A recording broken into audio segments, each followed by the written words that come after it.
Few things are as exciting in chess as when a world champion plays a gambit. And in this game, we see world champion Magnus Carlsen execute a beautiful Benko Gambit against Ivan Cheparinov.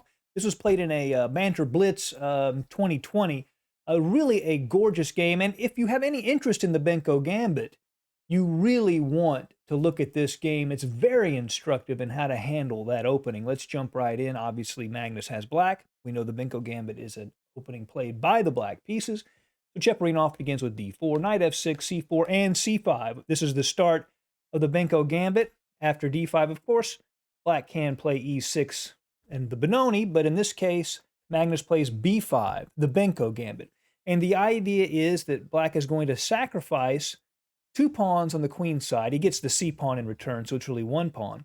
He wants to open up the A and B files for long-term queenside pressure, along with a bishop flying Kedrod on g7. It is a very effective opening, and white has to play with great accuracy after this sacrifice. cb5, a6, ba6, and then he plays g6 first. There are move order issues why you don't take the pawn immediately, but g6 is the move most commonly played today. Knight c3, and now bishop takes pawn. Knight f3, d6. And look at this pawn structure for black. This is just, I mean, he's down a pawn, but that is such a compact, solid, beautiful structure for the black pieces. e4, this is the main line, really, where white gives up the right to castle after bishop takes bishop. And what he wants to do is play g3, move the king over. Maybe he'll play h3, and then the rook can activate via e1. Queen to c8. This is a little bit tricky. Obviously, the queen can go to a6, and this a6 f1 diagonal is very important for black in this opening. g3, but Carlsen pulls a little trick, plays queen to h3 check, which he can do because he played queen to c8.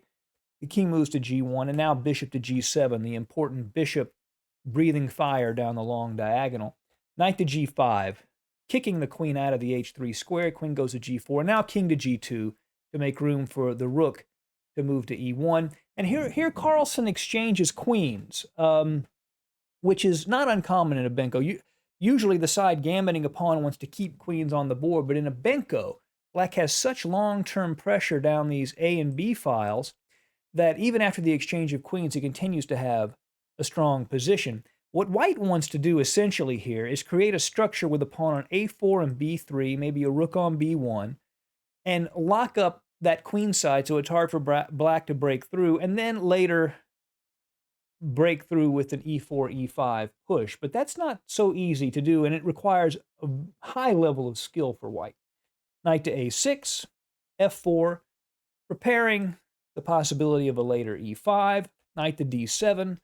That stops this move, and also the knight can route to c4 if he wants. The knight comes back to f3, castles, bishop to d2, rook f to b8. This is the most common location for rooks in this opening.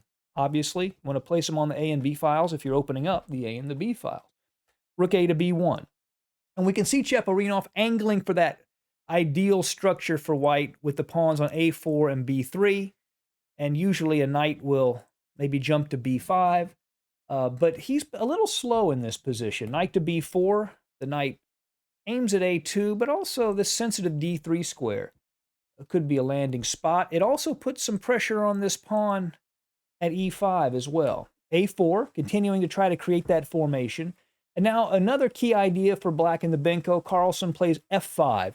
What he's doing is undermining this d5 pawn. I may have called it e5 earlier. It's the d5 pawn. He wants to remove the defense of that pawn so he can target it.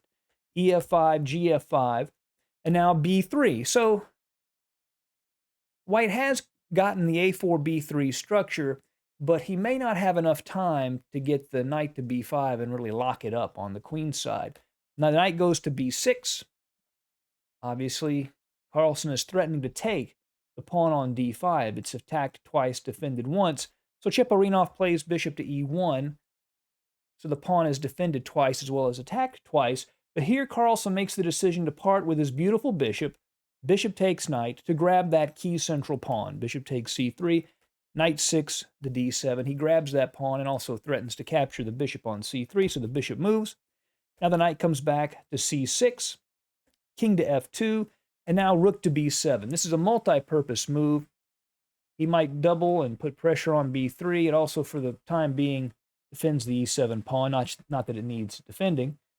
The bishop moves to e1, so that the rook is now attacking the knight on d5. This knight retreats to f6. Now knight to h4, attacking the pawn on f5. And what he wants to do is lure the e-pawn forward, which he does, so that the d6 pawn becomes weak. However, Cheparinov does not want to take that pawn right now because knight to e4 check. So the pawn is indirectly defended by the threat of the fork. So he removes the king, so that fork is no longer on the board. But now after knight to e4, the knight defends that pawn. And just look at this really beautiful central structure for black. And white's going to have to try to find some way to do something with the a and b pawns. The knight recentralizes, and now rook a to b8, doubling up, putting pressure on b3, and I don't even know how he can possibly defend those pawns. If the rook were to come here, the pawn can come here, and there will be a pin down the b file. So he plays a5 instead, giving up that b pawn, and now Magnus has recovered the pawn he gambited in the opening, yet he is still left with many of the positional advantages he got from that sacrifice. The knight goes to d2 to try to get this really strong knight on e4 off the board, which it does. Knight e2, rook d2. And here you wouldn't want to take that pawn because then rook takes d6. And actually white is equal here, even though he's down a pawn. In this case, he's doing well. The bishop's better than the knight, and the pawn on e6 is threatened. So instead, Magnus plays the move d5.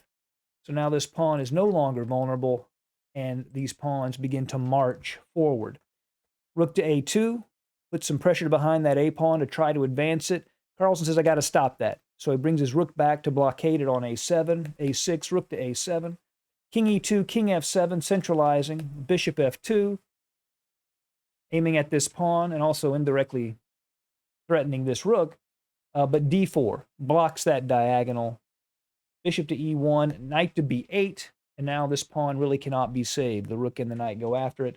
Rook to b2, knight takes, and now rook back, trying to maybe make something out of this pin, but it's a little bit too late. King to e7, h3, king to d6, and g4. And in this position, Cheparinov actually went ahead and resigned. Knowing he had absolutely no chance to win in this position. He might have run out of time, I'm not 100% sure, but he is completely lost here. A beautifully executed Benko Gambit from Magnus Carlsen. Now, even after going over this great game for Magnus, there's still some great chess you're missing out on. To fix that problem, believe it or not, the key game you're going to want to see is in this video right here. So be sure to check that out next for some really great chess.